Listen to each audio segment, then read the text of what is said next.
그날 저녁이 되자 예수께서 12 제자들과 함께 그 집에 도착하셨습니다. 함께 식탁에 기대어 음식을 나누는 동안 예수께서 말씀하셨습니다. 내가 너희에게 진실로 말한다. 너희 가운데 하나가 나를 배반할 것이다. 그가 지금 나와 함께 먹고 있다. 그들은 슬픔에 잠겨 한 사람씩 예수께 물었습니다. 설마 저는 아니지요? 예수께서 대답하셨습니다. 12명 가운데 한 사람이다. 지금 나와 한 그릇에 빵을 찍어 먹는 사람이다. 인자는 자신에 대해 성경에 기록된 대로 가겠지만 인자를 배반하는 그 사람에게는 화가 있을 것이다. 그는 차라리 이 세상에 태어나지 않았더라면 좋았을 것이다. 그들이 음식을 먹고 있는데 예수께서 빵을 들고 감사 기도를 드리신 후 떼어 제자들에게 나눠주며 말씀하셨습니다. 이것을 받으라. 이것은 내 몸이다.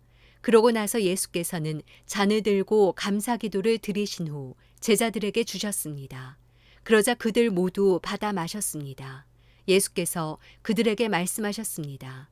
이것은 많은 사람을 위해 흘리는 내 피, 곧 언약의 피다. 내가 너희에게 진실로 말한다. 내가 하나님 나라에서 새 포도주를 마시는 그날까지 포도나무에서 난 것을 다시는 마시지 않을 것이다. 그들은 찬송을 부른 뒤 올리브 산으로 향했습니다. 예수께서 그들에게 말씀하셨습니다. 너희는 모두 나를 버릴 것이다. 성경에 이렇게 기록돼 있다. 내가 목자를 치리니 양떼가 흩어질 것이다. 그러나 내가 살아난 후에 너희보다 앞서 갈릴리로 갈 것이다. 베드로가 장담하며 말했습니다. 모든 사람이 주를 저버린다 해도 저는 그렇게 하지 않을 것입니다. 예수께서 대답하셨습니다. 내가 내게 진실로 말한다.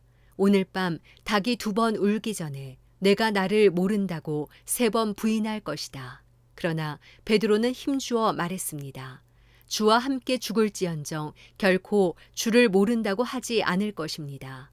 다른 모든 제자들도 같은 말을 했습니다. 그들은 겟세마네라는 곳으로 갔습니다.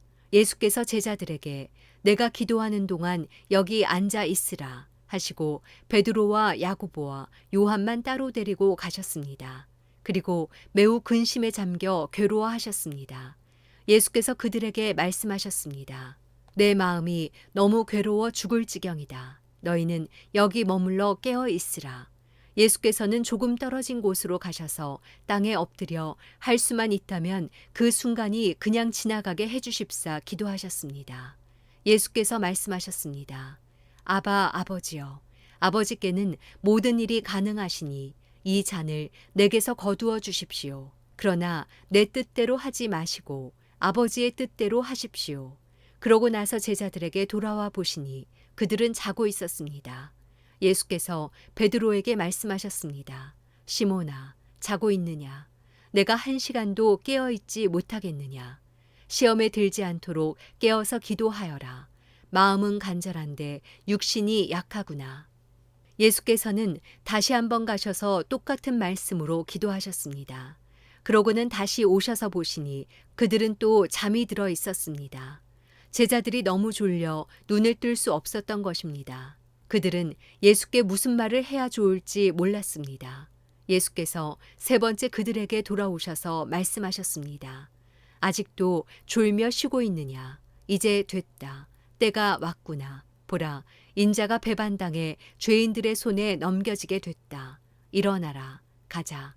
저기 나를 배반할 자가 오고 있다. 예수께서 아직 말씀하고 계시는데 12제자 가운데 하나인 유다가 나타났습니다. 그 곁에는 칼과 몽둥이로 무장한 사람들이 함께 있었습니다. 그들은 대제사장들과 율법학자들과 장로들이 보낸 사람들이었습니다. 예수를 넘겨주는 사람이 그들과 신호를 미리 정했습니다. 내가 입을 맞추는 사람이 바로 그 사람이니 그를 붙잡아 단단히 끌고 가시오. 유다는 예수께 곧바로 다가가 선생님 하고 입을 맞추었습니다. 그러자 사람들이 예수를 붙잡아 체포했습니다. 그때 옆에 서 있던 사람들 가운데 하나가 자기 칼을 빼더니 대제사장 하인의 귀를 쳐 잘라버렸습니다. 예수께서 말씀하셨습니다. 너희가 강도에게 하듯이 칼과 몽둥이를 들고 나를 잡으러 왔느냐? 내가 날마다 너희와 함께 있으면서 성전에서 가르칠 때에는 너희가 나를 잡지 않았다. 그러나 이것은 성경을 이루려고 하는 것이다. 제자들은 모두 예수를 버리고 달아났습니다. 그런데 한 청년이 맨몸에 배 혼니부를 두르고 예수를 따라가고 있었습니다. 사람들이 그를 붙잡자 그는 혼니부를 버리고 벌거벗은 채 달아나 버렸습니다. 그들은 예수를 끌고 대제사장에게로 갔습니다. 대제사장들과 장로들과 율법학자들이 모두 모여들었습니다. 베드로는 멀찌감치 떨어져 예수를 따라가 대제사장 집들에까지 들어갔습니다. 거기서 그는 경비병들 틈에 앉아 불을 쬐고 있었습니다. 대제사장들과 온 공회가 예수를 죽이려고 증거를 찾았지만 아무런 증거도 나오지 않았습니다. 많은 사람들이 예수에 대해 거짓 증거를 댔지만 그들의 증언이 서로 맞지 않았습니다. 그러자 몇몇 사람들이 일어나 예수에 대해 이렇게 거짓으로 증언했습니다. 우리는 저 사람이 내가 손으로 지은 이 성전을 헐고 손으로 짓지 않은 다른 성전을 3일 만에 세우겠다고 하는 소리를 들었습니다. 그러나 이 사람들이 한 증언도 서로 맞지 않았습니다. 그러자 대제사장이 그들 앞에 서서 예수께 물었습니다. 아무 대답도 안 할 작정이냐? 이 사람들이 너에 대해 이렇게 불리한 진술을 하고 있지 않느냐? 예수께서는 묵묵히 아무런 대답도 하지 않으셨습니다. 대제사장이 다시 물었습니다. 내가 찬송받으실 하나님의 아들 그리스도냐? 예수께서 대답하셨습니다. 내가 바로 그다. 너희는 인자가 전능하신 분의 오른편에 앉아 있는 것과 하늘 구름을 타고 오는 것을 보게 될 것이다. 대제사장은 자기 옷을 찢으며 말했습니다. 더 이상 무슨 증인이 필요하겠소? 하나님을 모독하는 저 말을 여러분이 들었는데 어떻게 생각하시오? 그들은 모두 예수가 사형을 받아야 마땅하다고 정죄했습니다. 어떤 사람들은 예수께 침을 뱉었습니다. 또 예수의 얼굴을 가리고 주먹으로 때리며 말했습니다. 누가 때렸는지 예언자처럼 맞춰 보아라. 경비병들도 예수를 끌고 가 마구 때렸습니다. 베드로가 집 안뜰 아래쪽에 있는데 대제사장의 하녀 하나가 다가왔습니다. 하녀는 불을 쬐고 있는 베드로를 보고 가까이서 자세히 살펴보더니 말했습니다. 당신도 나사렛 예수와 한패지요. 그러나 베드로는 부인했습니다. 내가 지금 무슨 말을 하는지 나는 알지도 못하고 깨닫지도 못하겠다. 그리고 베드로는 문 밖으로 나갔습니다. 그 하녀가 거기서 베드로를 보고 둘러서 있던 사람들에게 다시 말했습니다. 이 사람도 저들과 한패예요. 베드로는 다시 부인했습니다. 조금 있다가 옆에 서 있던 사람들이 베드로에게 말했습니다. 너도 분명 저들과 한패가 틀림없어. 갈릴리 사람이잖아. 그러나 베드로는 저주하고 맹세하며 말했습니다. 나는 당신들이 말하는 그 사람이 누군지 알지 못하오. 바로 그때 닭이 2번째 울었습니다.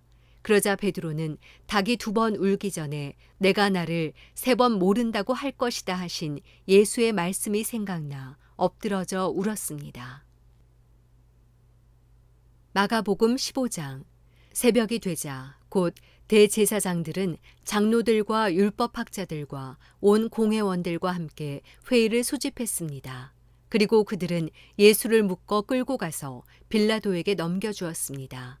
빌라도가 물었습니다. 내가 유대 사람의 왕이냐? 예수께서 대답하셨습니다. 그렇다. 내가 말한 대로다. 대제사장들은 여러 가지로 예수를 고소했습니다. 그러자 빌라도가 다시 예수께 물었습니다. 저 사람들이 너를 여러 가지로 고소하고 있는데 대답할 말이 없느냐? 그러나 예수께서는 더 이상 아무 대답을 하지 않으셨습니다. 그래서 빌라도는 이상히 여겼습니다.